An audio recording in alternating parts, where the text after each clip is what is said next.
This is மோகன் from MK jet compliments. இந்த வீடியோவில் நம்ம என்ன பார்க்குறோம் அப்படின்னா ஒரு மில்கிங் மிஷின் இன்ஸ்டலேஷன் தான் பார்க்குறோம். இது வந்து பார்த்திங்கன்னா ஒரு 3-4 வாண்டு வச்சுருக்காங்க. அதுக்கான மிஷின் நம்மக்கிட்ட வேணும்னு கேட்டிருந்தாங்க. ஃபியூச்சர்லேயும் அவங்க பெருசாக மாடு இன்க்ரீஸ் பண்ண போகிறதில்ல அப்படிங்கிறதுனால நம்மக்கிட்ட இருக்க பேசிக் மாடலே வந்து செலக்ட் பண்ணியிருந்தோம். பாருங்கள், மாட்டி கறந்துட்டுருக்கு. பால் எப்படி வருதுன்னு பாருங்கள். ஃபஸ்ட் டைம் தான் கறக்குறாங்க. ஆனால் மாடு வந்து பெருசாக ஒரு இதுவும் பண்ணலை.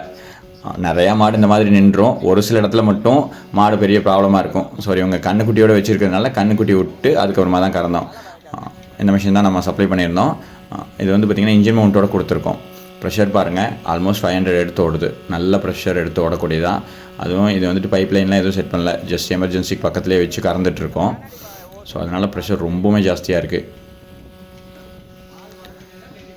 பாருங்கள், பால் வந்துட்டு அழகாக வருது. மாடு ஒன்றும் பெருசாக பயப்படலை, ஜஸ்ட் வாலாட்டிகிட்டே தான் நின்றுருக்கு. இவங்க பண்ண நல்ல விஸ்தானமாக சூப்பராக பண்ணியிருந்தாங்க. ஸோ உங்களுக்கும் இந்த மாதிரி மில்கிங் மிஷின் வேணும் அப்படின்னா எங்களை காண்டாக்ட் பண்ணலாம். நம்மக்கிட்ட எல்லா type of milking machine, chaff cutter, dairy ஃபார்முக்கு வேணுங்கிற எல்லா மெட்டீரியலுமே இருக்குது. தேங்க்யூ.